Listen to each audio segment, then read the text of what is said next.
Saudações fraternais em Cristo Jesus, que a paz de Deus seja convosco. Agradeço a Deus primeiramente e ao pastor Pablo por me dar a oportunidade de participar desse estudo do mês da família. Prometo amar-te. É uma promessa de amor muito importante. Alguma vez alguém já fez uma promessa de amor? Talvez no namoro. E todos os que estamos casados fizemos uma promessa de amor ao nosso cônjuge e juramos fidelidade até mesmo à morte. E temos que lembrar que Deus abençoa os casais que se comprometem perante Ele. E o que espera o esposo ou esposa ao se casarem? Bom, compreensão, amor, carinho, afeto, mas isso eu devo dar antes de querer o receber, já que hoje em dia nossa sociedade necessita hoje mais do que nunca de pessoas que tomem o matrimônio e a relação familiar com um grau maior de responsabilidade e amor. É tão importante manter as promessas de amor em nosso matrimônio. E o amor deve ser tão forte como a morte. Lemos em Cantares capítulo 8, versículo 6. E o amor deve prevalecer ante uma palavra irritada, ante alguma provocação, ante um mal entendido. Deve-se lembrar dia a dia que a família é um dom do céu.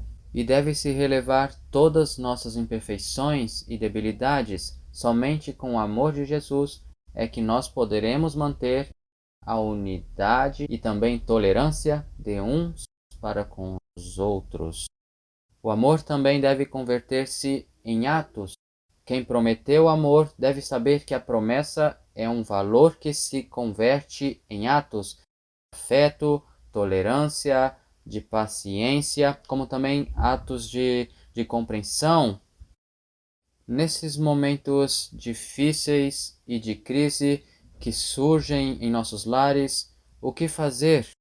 Número 1, devemos buscar a direção de Deus, a direção divina, a solução divina, não a humana. Temos que orar primeiramente, ler a palavra de Deus e em seguida buscar um tempo adequado para que exista um diálogo pacífico, um diálogo tranquilo. Também deve-se mostrar sempre um amor desinteressado, assim como aquele amor que Jonathan mostrou por seu amigo Davi. Jonathan amou a Davi como a si mesmo, e ele mostrou esse amor em atos, entregou a Davi tudo, seus bens, sua honra, seu título, e essa história encontramos em 1 Samuel capítulo 18, versículo 1 ao 4, está essa história. E sucedeu que, acabando ele de falar com Saul, a alma de Jonathan se ligou com a alma de Davi, e Jonathan o amou como a sua própria alma. E Saul naquele dia o tomou e não lhe permitiu que voltasse para a casa de seu pai. E Jonatas e Davi fizeram aliança, porque Jonathan o amava como a sua própria alma. E Jonathan se despojou da capa que trazia sobre si e a deu a Davi, como também as suas vestes, até sua espada, seu arco e seu cinto. Existe um pensamento interessante no livro Educação, página 121, que nos descreve essa história. Jonatas, por nascimento herdeiro do trono, e não obstante, ciente de que fora posto de lado pelo decreto divino, o mais terno e fiel amigo de seu rival Davi, cuja vida lhe escudava com perigo da sua própria. Acha-se o seu nome guardado como tesouro nos céus, e na terra permanece como um testemunho da existência e do poder do amor abnegado. Existe uma história interessante que nos fala de um cirurgião que trabalhava em uma sala de emergências e que em diferentes ocasiões atendeu pessoas que tiveram acidentes fatais e quis salvar suas vidas, mas no final a morte venceu. Muitos desses eram filhos de família e o cirurgião descreve o quão profundo é o amor dos pais nesses últimos minutos quando seu filho está enfrentando a morte. Ao ver que seu filho podia morrer, Não importava o quão mal esse filho havia se comportado em sua vida. Eles se dirigem com a última esperança ao doutor, pedindo que ele possa fazer algo por seu filho e que não morra, e estão dispostos a entregar seu próprio sangue ou algum órgão, alguns todas as economias, tudo para que o doutor salve a vida do seu filho. Nesse momento se vê a expressão máxima do amor desses pais para com seus filhos. O amor de nosso Pai Celestial é um amor muito maior que qualquer amor terrenal. Deus é essa fonte maravilhosa de amor. Lemos no livro de 1 João, capítulo 4, versículo 8. Aquele que não ama não conhece a Deus, porque Deus é amor. E o amor de Jesus é um amor desinteressado. Em seu amor encontramos ajuda, encontramos vitória. Esse é o amor ágape que vem do céu, um amor divino, é um amor totalmente livre do egoísmo. Este é o amor que falta em cada um de nossos lares, em cada matrimônio. Por isso, nossas promessas requerem mais que palavras.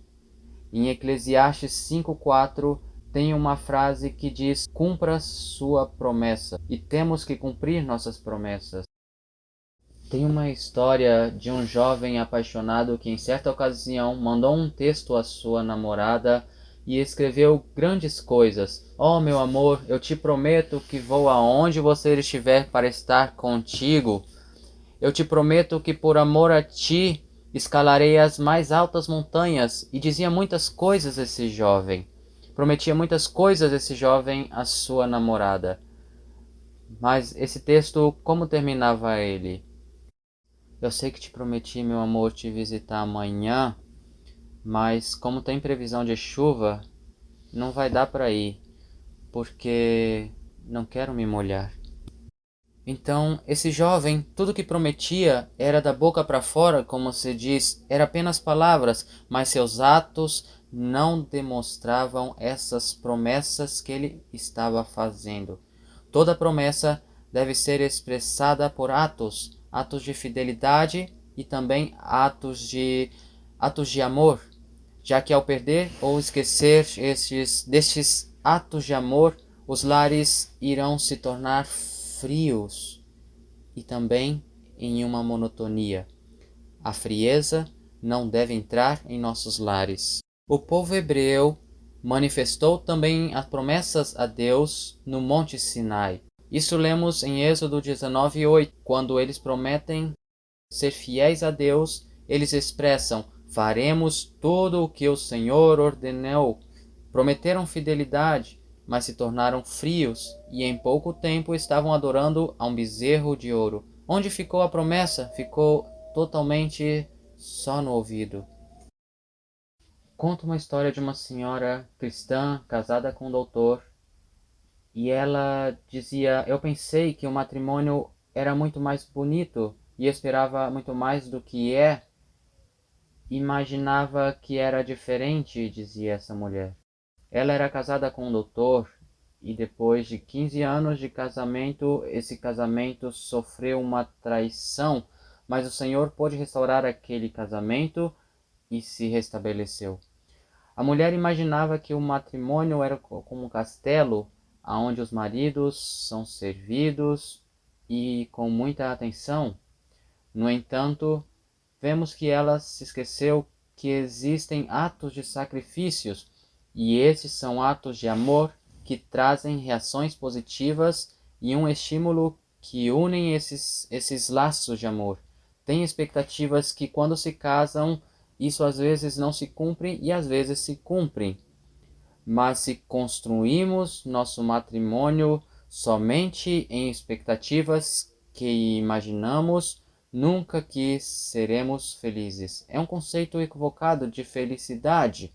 A felicidade integral ou verdadeira não se encontra em se casar, ter uma casa bonita e um carro bonito ou filhos bonitos, mas está principalmente em que Deus forme parte de minha família, do meu casamento, desse lar. E encontramos em Salmos 127:1, nos diz o salmista assim: se não for o Senhor o construtor da casa, será inútil trabalhar na construção. E isso é assim. Nas casas normalmente existem reclamações, certo? Tem uma muito comum que se expressam por algumas mulheres, algumas esposas, que dizem: meu marido não me leva para passear.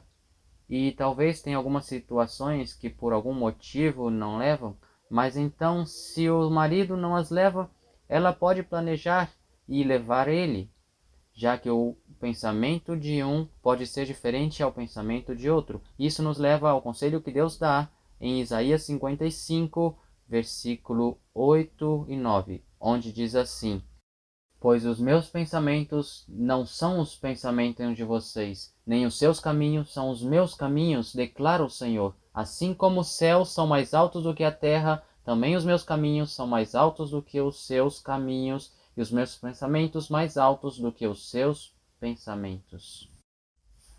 No lar, cada um pensamos diferente. Não pensa o mesmo o marido e a mulher. O pensamento do marido e da mulher são diferentes, e também os pensamentos dos pais com os filhos. Existem diferentes sentimentos, desejos, pensamentos, são diferentes pontos de vista. E ao examinar, vemos os pensamentos da esposa ou dos filhos, e às vezes são muito melhores que os nossos, e temos que aprender a aprender uns dos outros. E devemos ser dirigidos pelos pensamentos que nos levam sempre pensamentos a Deus. Você sabe que o casal não somente se escolhem, mas é Deus que nos concede ou que nos dá. Esse é o privilégio que Deus nos dá de escolher nosso cônjuge, mas Ele deseja formar parte dessa escolha. E em minha experiência pessoal com minha esposa, só nos vimos 3 vezes no namoro devido estarmos em diferentes países. E então namoramos por 4 anos e só nos vimos 3 vezes, já que vivíamos em diferentes países. E isso foi algo mais por fé do que por vista. E então tivemos que orar, jejuar uma vez por semana durante 1 ano para que Deus nos mostrasse qual era a sua vontade sobre essa escolha que estávamos fazendo. E assim saber que ela era a esposa e companheira que eu necessitava. E Deus respondeu essas orações e esses jejuns. Agradeço a Deus pela maravilhosa esposa que Ele me concedeu até o dia de hoje. Devemos considerar que Deus é o autor do amor e Ele vai dirigindo os corações que tem unido. Vejamos alguns exemplos de amor, mas primeiro consideremos o que Deus requer de nós, e isso está baseado em Miqueias capítulo 6, versículo 8.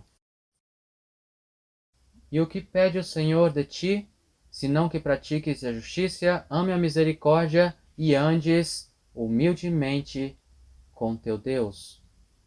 E o que o Senhor pede de ti, conforme esse texto de Miqueias?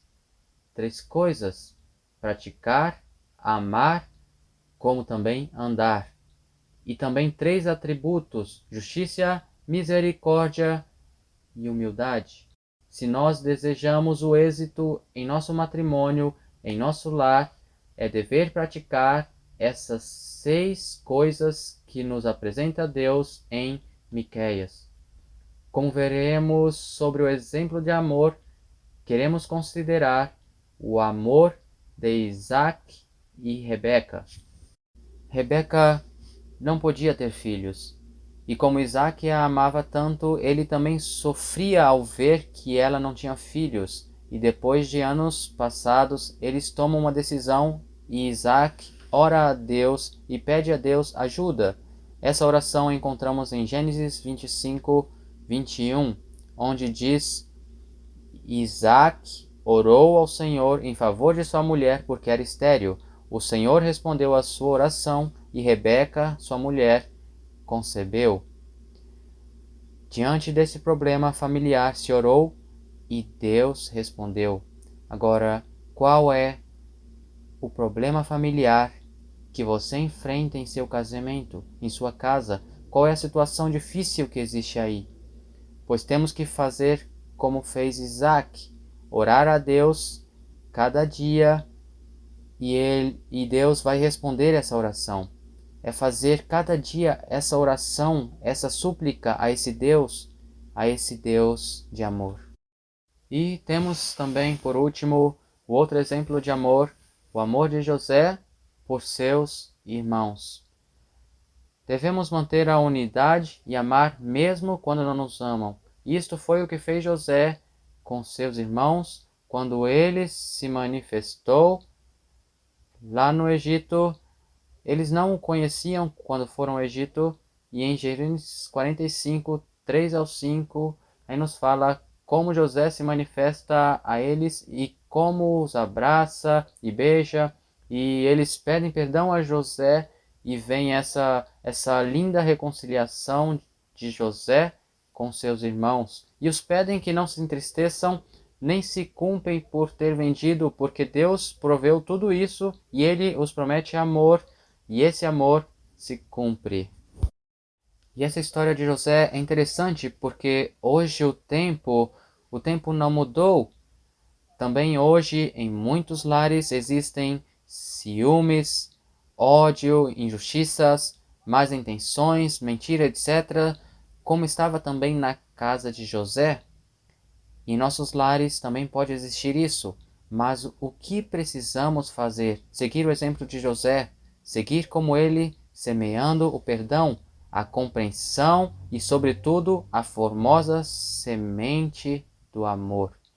Que nada destrua sua semente do amor. Una-se cada dia com a fonte inesgotável desse amor, Cristo Jesus. Ele te promete te ajudar. Somente confia. Confia plenamente em suas promessas. Que Ele nos ajude a cumprir com nossas promessas de amor em nossos casamentos e que possamos, com sua ajuda, demonstrá-lo ao nosso cônjuge cada dia. Que o Senhor abençoe nossos matrimônios e nossos lares. Amém. Queremos orar ao Senhor para concluir. Vamos inclinar nossos rostos para fazer a oração neste momento. Amado Pai Celestial, em nome de Jesus, Teu Filho amado, Senhor, a Ti nos chegamos e Te damos graças por Cristo Jesus, por Seu grande amor. E neste momento, Senhor, oramos também por cada família que está conectada. Tu conheces nossas vidas, nossos problemas, preocupações, nossas crises em nossos lares, Senhor. Mas Tu és o autor do matrimônio e Tu podes direcionar, ajudar, fortalecer cada laço da família. Oramos, Senhor, para que Tu nos ajude dia a dia e que possamos confiar em Ti e que cada promessa que fizemos ao nosso cônjuge, Senhor, possamos cumprir e que possamos recuperar tudo aquilo que se perdeu. E em Ti, Senhor, a recuperação. Em Tuas mãos colocamos cada lar aqui representado, que está conectado através da internet, através dessas mídias sociais, Senhor.